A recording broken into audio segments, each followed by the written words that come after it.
Sangrur live ਦੇ Facebook page ਤੇ ਤੁਹਾਡਾ ਇੱਕ ਵਾਰ ਫਿਰ ਤੋਂ ਸਵਾਗਤ ਹੈ। ਕਰੋਨਾ ਮਹਾਮਾਰੀ ਦੇ ਚੱਲਦੇ ਅਸੀਂ ਪਹਿਲਾਂ ਤੁਹਾਨੂੰ ਇੱਕ ਹੈਲਥ ਰਿਲੇਟਡ ਵੀਡੀਓ ਹੀ ਸਾਹਮਣੇ ਲੈ ਕੇ ਆਏ ਸੀ ਇਮਿਊਨਿਟੀ ਬੂਸਟਰ ਤੇ। ਅੱਜ ਅਸੀਂ ਲੈ ਕੇ ਆਏ ਹਾਂ ਸਟ੍ਰੈਸ ਤੇ, ਕਿਉਂਕਿ ਸਟ੍ਰੈਸ ਇੱਕ ਅਜਿਹਾ ਵਿਸ਼ਾ ਹੈ, ਇੱਕ ਇਹੋ ਜਿਹਾ ਕਨਸੈਪਟ ਕਹਿ ਸਕਦੇ ਹਾਂਗੇ ਕਿ ਇਸ ਦੇ ਬਾਰੇ ਹਰ ਕੋਈ ਇਨਸਾਨ ਇਹਦੀ ਸਭ ਤੋਂ ਵੱਡੀ ਕਮੀ ਇਹੀ ਹੁੰਦੀ ਹੈ ਕਿ ਹਰ ਇੱਕ ਇਨਸਾਨ ਇਸ ਦੇ ਬਾਰੇ ਗੱਲ ਨਹੀਂ ਕਰਦਾ, ਪਰ ਉਹ ਕਿਤੇ ਨਾ ਕਿਤੇ ਇਸ ਤੋਂ ਪੀੜਤ ਹੁੰਦਾ ਹੈ।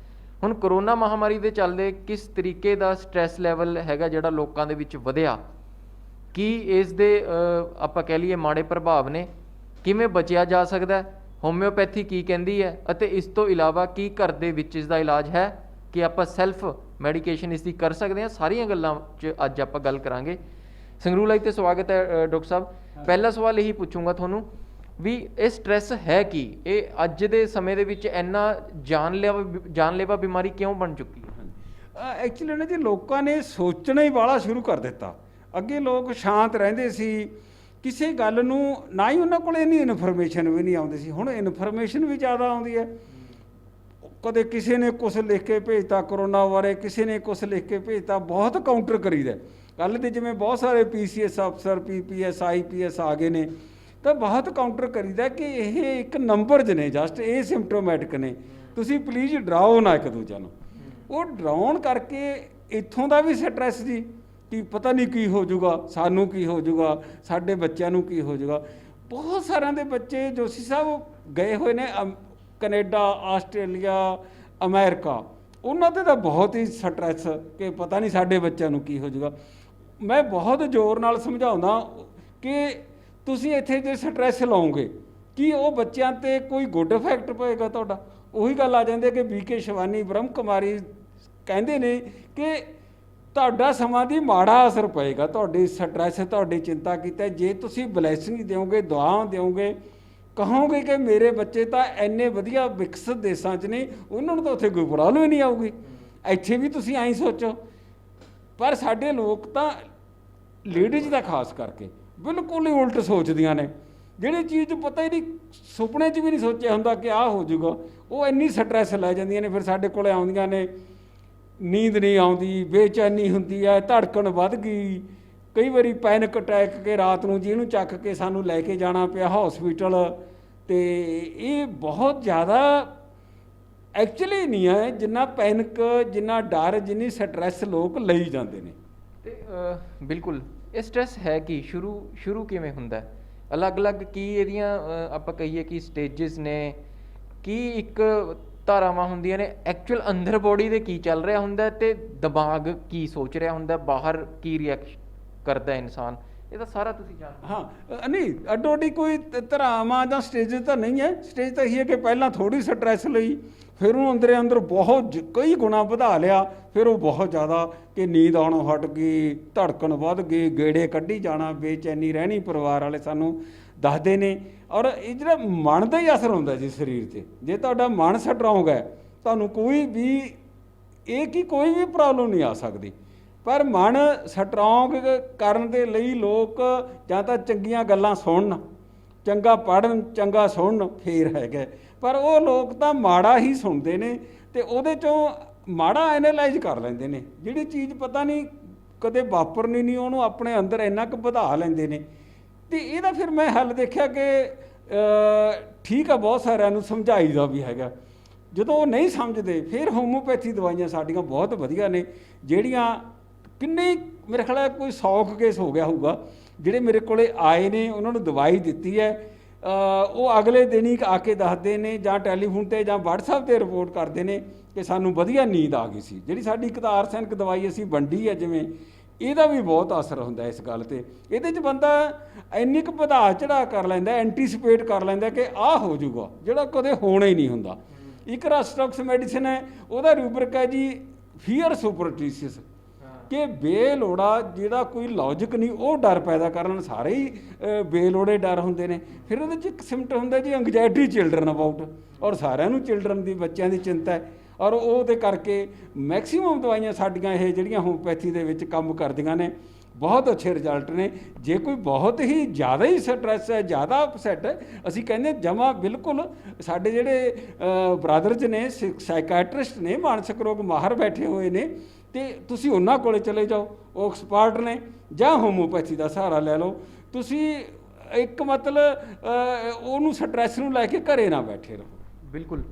ਹੁਣ ਜ਼ਿਆਦਾਤਰ ਡਾਕਟਰ ਸਾਹਿਬ ਲੋਕ ਇਹੀ ਕਰਦੇ ਨੇਗੇ ਕਿ ਜਿਵੇਂ ਤੁਸੀਂ ਦੱਸਿਆ ਹੈਗਾ ਕਿ ਡਰ ਪੈਦਾ ਹੋਣਾ ਇੱਕ ਅੰਦਰ ਕਿਸੇ ਚੀਜ਼ ਦਾ, ਕਰੋਨਾ ਮਹਾਮਾਰੀ ਦੇ ਚੱਲਦੇ ਤੁਸੀਂ ਕਿਤੇ ਨਾ ਜਾਓ, ਮੈਂ ਤੁਹਾਡੇ ਨਾਲ ਜਾਣਕਾਰੀ ਸਾਂਝੀ ਕਰਦਾ, ਕਿਤੇ ਨਾ ਕਿਸੇ ਅਸੀਂ ਕੰਮ ਕਰਨ ਜਾਣਾ ਹੈ, ਸੰਗਰੂਰ ਲਾਈਵ ਲਈ ਜਾਣਾ ਹੈ, ਤਾਂ ਘਰ ਆ ਕੇ ਫਿਰ ਉਹੀ ਇੱਕ ਡਰ ਪੈਦਾ ਹੋਣਾ।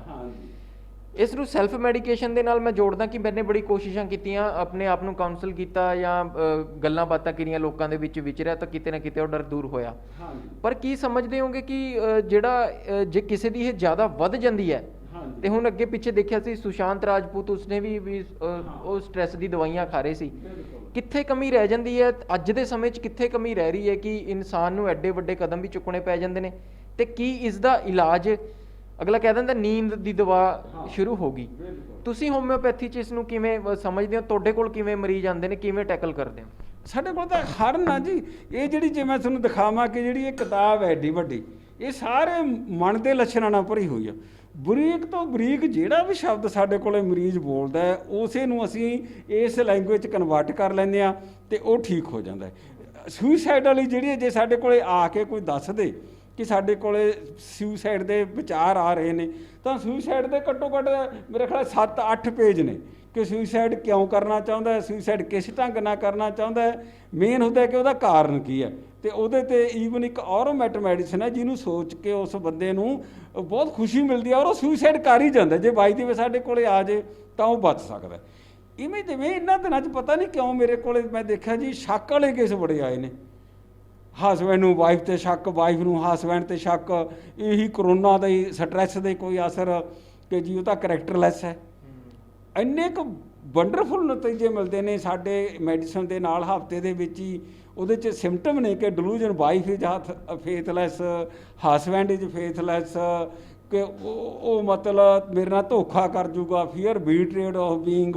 ਤਾਂ ਉਹ ਇੱਕ ਹਫ਼ਤੇ ਦੇ ਵਿੱਚ ਹੀ ਆ ਕੇ ਦੱਸਦੇ ਨੇ ਕਿ ਮੇਰੇ ਮਨ 'ਚੋਂ ਉਹ ਸ਼ੱਕ ਖਤਮ ਹੀ ਹੋ ਗਿਆ।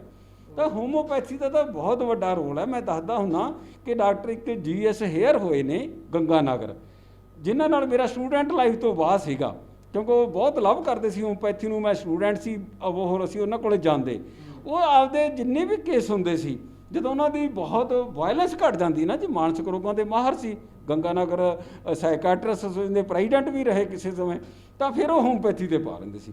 ਹੋਮੋਪੈਥੀ ਦੇ ਵਿੱਚ ਤਾਂ ਬਹੁਤ ਜ਼ਿਆਦਾ ਵੱਡਾ ਸਮੁੰਦਰ ਹੈ ਮਨ ਦੀਆਂ ਤਹਿਆਂ ਨੂੰ ਤਾਂ ਜਾਣਨ ਦੇ ਲਈ। ਬਿਲਕੁਲ। ਹੁਣ ਇਸ ਨੂੰ ਬਿਨਾਂ ਦਵਾਈ ਜਾਂ ਬਿਨਾਂ ਹੋਮਿਓਪੈਥੀ ਤੋਂ ਸਟਾਰਟਿੰਗ ਸਟੇਜਸ ਦੇ ਵਿੱਚ ਕਿਵੇਂ ਠੀਕ ਕੀਤਾ ਜਾ ਸਕਦਾ ਹੈ? ਕੁਝ ਟਿਪਸ ਜਿਹੜੀਆਂ, ਜੇਕਰ ਕੁਝ ਵੀਵਰਸ ਹੋਣਗੇ ਅਜਿਹੇ ਜਿਹੜੇ ਸ਼ਾਇਦ ਐਨਜ਼ਾਈਟੀ ਤੋਂ, ਅਸੀਂ ਨਹੀਂ ਚਾਹੁੰਦੇ ਕੋਈ ਹੋਣ, ਪਰ ਹੋਣਗੇ ਜੇ ਕੋਈ ਐਨਜ਼ਾਈਟੀ ਤੋਂ ਗੁਜ਼ਰ ਰਹੇ ਨੇ, ਡਿਪਰੈਸ਼ਨ ਤੋਂ ਗੁਜ਼ਰ ਰਹੇ ਨੇ, ਘਰਦਿਆਂ ਨੂੰ ਦੱਸਣ ਤੋਂ ਡਰ ਰਹੇ ਨੇ, ਤੁਹਾਡੇ ਕੋਲ ਆਉਣ ਤੋਂ ਵੀ ਡਰ ਰਹੇ ਨੇ ਵੀ ਕਿਤੇ ਦਵਾਈ, ਕਿਉਂਕਿ ਇਹ ਬੜੀ ਉਹ ਹੁੰਦਾ, ਇੱਕ ਕੁਐਸਚਨ ਮਾਰਕ ਹੁੰਦਾ, ਕੀ ਟਿਪਸ ਦੇਣਾ ਚਾਹੋਗੇ ਵੀ ਤਾਂ ਜੋ ਜਿਹੜਾ ਹੈਗਾ ਵੀ ਬਚ ਸਕਣ, ਸ਼ੁਰੂਆਤੀ ਇਹ ਐਨਜ਼ਾਈਟੀ ਤੋਂ, ਡਿਪਰੈਸ਼ਨ ਤੋਂ ਬਚ ਸਕਣ? ਉਹਦੇ ਤਾਂ ਜੋ ਮੈਂ ਤਾਂ ਜੋ ਦੇਖ ਰਿਹਾ 2 ਮਹੀਨਿਆਂ ਤੋਂ ਕਿ ਭਾਵੇਂ ਮੈਂ ਤਰਕਸ਼ੀਲ ਹਾਂ, ਪਰ ਚੰਗੀ ਗੱਲ ਜੇ ਕੋਈ ਹੈਗੀ ਉਹਨੂੰ ਪੜ੍ਹੀ ਦਾ ਵੀ ਹੈ, ਦੂਜਿਆਂ ਨੂੰ ਵੀ ਪੜ੍ਹਾਈ ਦਾ। ਤਾਂ ਜਿਹੜੀ ਸਿਸਟਰ BK ਸ਼ਿਵਾਨੀ ਹੈ ਨਾ, ਬ੍ਰਹਮ ਕੁਮਾਰੀ, ਗੋਲਡ ਮੈਡਲਿਸਟ ਹੈ, BE ਬੈਚਲਰ ਆਫ ਇੰਜੀਨੀਅਰਿੰਗ ਹੈ, ਉਹਦੀਆਂ ਜਿਹੜੀਆਂ ਜੇ ਬੰਦਾ ਵੀਡੀਓ ਸੁਣ ਲੈਂਦਾ ਸਵੇਰੇ ਉੱਠ ਕੇ, ਉਹ ਕਹਿੰਦੀ ਵੀ ਤੁਸੀਂ ਫੋਨ ਚਾਰਜ ਕਰਦੇ ਹੋ, ਸਾਰਾ ਦਿਨ ਵਰਤਣਾ, ਲੈਪਟਾਪ ਚਾਰਜ ਕਰਦੇ ਹੋ, ਸਾਰਾ ਦਿਨ ਵਰਤਣਾ, ਈਵਨ ਤੁਸੀਂ ਕਹਿੰਦੇ ਨਾਲ ਪਾਵਰ ਬੈਂਕ ਵੀ ਰੱਖਦੇ ਹੋ, ਕਿਤੇ ਯਾਰ ਦਿਨ ਦੇ ਟਾਈਮ 'ਤੇ ਮਤਲਬ ਚਾਰਜਿੰਗ ਖਤਮ ਨਾ ਹੋ ਜਾਏ ਬੈਟਰੀ ਦੀ।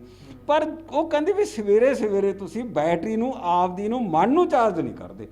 ਜੇ ਬੰਦਾ ਹਰੇਕ, ਮੈਨੂੰ ਲੱਗਦਾ ਕਿ ਉਹਦੀ ਰੋਜ਼ ਇੱਕ ਵੀਡੀਓ ਸੁਣਦਾ ਰਹੇ, ਤੇ ਮੈਂ ਸੁਣਦਾ, ਉਹਦੇ ਪ੍ਰੈਸ ਬਣਾਉਂਦਾ, ਨੋਟਸ ਬਣਾਉਂਦਾ, ਔਰ ਮੇਰੇ ਖਿਆਲ ਗਰੁੱਪ ਦੇ ਵਿੱਚ 70 ਕੁ ਜਾਣੇ ਨੇ, ਬਹੁਤ ਸਾਰੇ ਮੈਂ ਮਰੀਜ਼ ਵੀ ਆਪਦੇ ਐਡ ਕੀਤੇ ਹੋਏ ਨੇ, ਇਸੇ ਕਰਕੇ ਕਿ ਉਹ ਤਾਂ ਉਹ ਇੰਨੇ ਕੁ ਇਹਨਾਂ ਗੱਲਾਂ ਨੂੰ ਪੋਜ਼ੀਟਿਵਿਟੀ ਲਿਆਉਂਦੀ ਹੈ ਕਿ ਤੁਸੀਂ ਬਿਲਕੁਲ ਹੀ ਪੈਨਿਕ ਨਹੀਂ ਹੋਣਾ, ਡਰਨਾ ਨਹੀਂ ਹੈ, ਬਿਲਕੁਲ ਗੁੱਸਾ ਨਹੀਂ ਕਰਨਾ, ਜੈਲਸੀ, ਈਰਖਾ ਨਹੀਂ ਕਰਨੀ, ਕਿਸੇ ਪ੍ਰਤੀ ਮਨ 'ਚ ਰਿਜੈਂਟਮੈਂਟ ਨਹੀਂ ਰੱਖਣੀ, ਤੁਸੀਂ ਸੌਰੀ ਕਹਿਣਾ, ਤੁਸੀਂ ਫਾਰਗਿਵਨੈਸ, ਮਾਫ ਕਰ ਦੇਣਾ, ਤੁਸੀਂ ਕੇਅਰਿੰਗ ਐਂਡ ਸ਼ੇਅਰਿੰਗ ਕਰਦੇ ਹੋ, ਤੇ ਉਹਦੇ ਨਾਲ ਤੁਹਾਡਾ ਜਿਹੜਾ ਮਨ ਹੈ ਉਹ ਬਹੁਤ ਸਟਰੋਂਗ ਵਿਲ ਬਣਦੀ ਜਾਂਦੀ ਹੈ।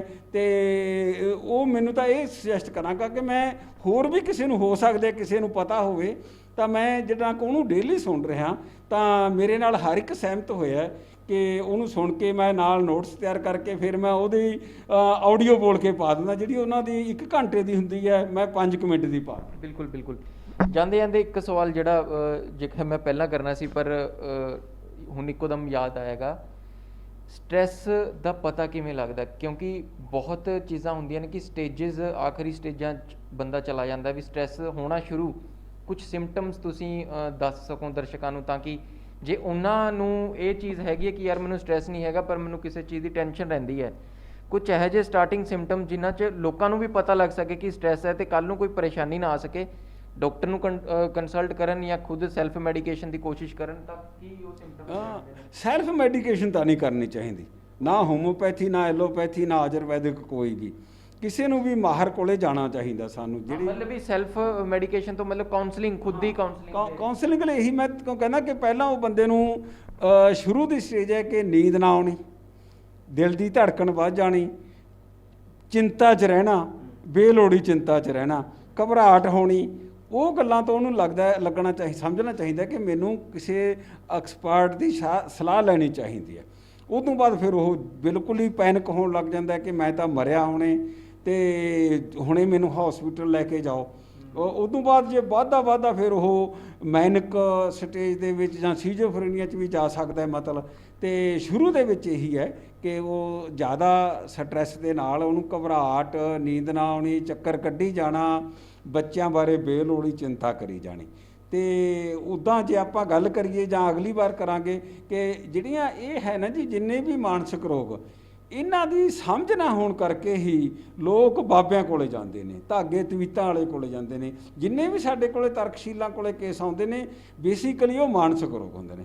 ਹੁਣ ਕੁੜੀਆਂ, ਮੈਂ ਤਾਂ ਇੱਕ ਉਦਾਹਰਨ ਜੇ ਆਪਾਂ ਲਈਏ, ਕੋਈ ਕੁੜੀਆਂ ਸਿਰ ਦੇ ਵਾਲ ਖੋਲ ਕੇ ਸਿਰ ਘੁਮਾਉਂਦੀਆਂ ਨੇ, ਆਪਾਂ ਕਹਿੰਦੇ ਇਹ ਤਾਂ ਕਸਰ ਹੋ ਗਈ, ਭੂਤ ਪ੍ਰੇਤ ਚੁੰਬੜ ਗਿਆ। ਉਹ ਕਹਿੰਦੀ ਹੈ ਜੀ ਮੇਰੀ ਤਾਂ ਬਾਂਹ ਹੀ ਖੜ ਗਈ, ਅੱਜ ਫਿਜ਼ੀਕਲੀ ਕੁਛ ਨਹੀਂ ਹੋਇਆ ਹੁੰਦਾ, ਮੈਂ ਤਾਂ ਜੀ ਜਵਾਨ ਚਲੀ ਗਈ, ਇਹ ਤਾਂ ਜੀ ਡਾਕਟਰ ਸਾਹਿਬ ਬੋਲ ਹੀ ਨਹੀਂ ਸਕਦੀ।